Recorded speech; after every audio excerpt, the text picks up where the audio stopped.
Welcome to We're Not Experts. Again, we're not experts, but what we are film fans, fans of a lot of different stuff. But today we'll be talking about a series, Netflix series called 7 Seconds. But before we get to that, I want to introduce myself. My name is Swan. If you're new to this channel, please hit the like button. If you're new to this channel, please hit the subscribe button. If you like the video, hit the like button, but also leave a comment when we get through. I guess everybody always says that. But anyway, what we're going to do today, if you watch any of our other videos, normally I have other people with me, but today I'm doing this by myself. We're talking about the Netflix series 7 Seconds. And 7 Seconds was, it was a really good series, but let me tell you what it's about first. It was about basically this kid who died at the hands of New Jersey cops. And it's about trying to get justice for him and for the family and kind of what all happens with that. And it's a very peculiar series because it's about racism, but not racism in the sense of the guy who committed the murder.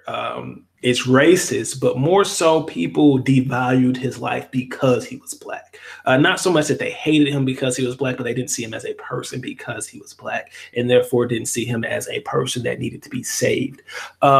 It's a really good show. It's really good acting. It's only a few people who I think just overdid their stuff, but it stars Regina Hall. I mean, not Regina Hall, but Regina King as Latrice Butler, who is the mother of the little boy who dies.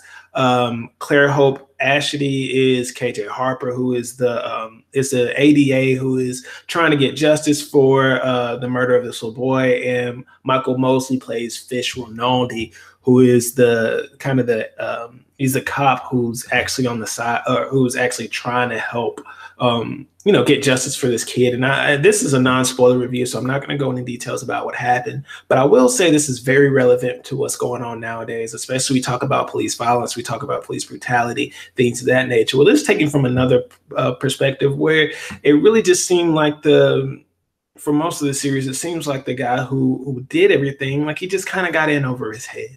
It tries to make you sympathize for him, but at the same time, every time you want to sympathize for him, it just kind of slaps you in the head and tells you, like, no, don't do that. But they make you care for almost all the characters. They make you feel certain ways about them. But at the same time, it's a very heart-wrenching story. It ends.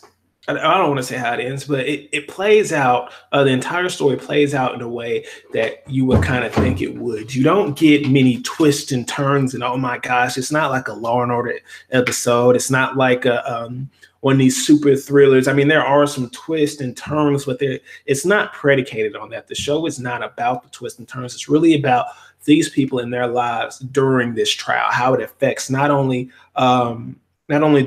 the family of the little slain boy, but also the cops and their family as they're going through this. But again, like I said, every time you want to sympathize with the people who were part of killing this little boy, I keep saying this little boy, but his name is Brenton, who were charged with killing Brenton. Every time you want to sympathize with them, they let you know, no, you can't do that. These people aren't really that good. Every time you think somebody is not a train wreck, you realize they are a train wreck. In fact, I think the only person who isn't just flat out just crazy in the series, or it doesn't flat out have a lot of problems, is Fish Rinaldi, which is an interesting character because it's not that he doesn't have problems, but he's the best at dealing with his problems, in the sense that he's the character who pretends they don't care, but shows you that they care more than anybody else in the series does. The protagonist, KJ Fisher, she's an alcoholic. She has some stuff going on in her past where she doesn't really feel adequate enough to fight this trial, but she tries her best. And I mean, I'll be honest, I would love to have a sober KJ in my corner any day. It hits on sexism, it hits on racism, it hits on just about every notch. I would definitely advise everyone to watch it, especially if you are African American or if you care about things of this nature. I think this would be a really good series, but it's also just a very tough series. it's tough on really the soul. I mean, especially I remember a couple years ago when I felt like we got a new piece of news every week about something like this happening, and a lot of people I know needed some kind of self care, whether it's talking to somebody or just having just needing to vent about things going on. It's one of those series where it's really real. So if things like this anger you, you may want to watch it with somebody else, maybe not want to watch it by yourself, because you're definitely going to need to get a lot of stuff off your chest. Later on, we may do a spoiler review. I may get Primo or T to watch it, and then we'll do a spoiler review. But I just want to give brief thoughts about it and how I feel about it. I think it's a really good series. I think everyone should watch it if you can stomach things like that. But yeah, with that being said, please, if you stayed this long, please subscribe. The button should be right here. Like the video, comment, tell me what you thought about it. Also, click any of our other 2 videos that are up here.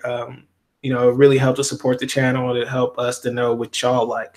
Again, my name is Swan, and this is We're Not Experts. We'll see y'all next time.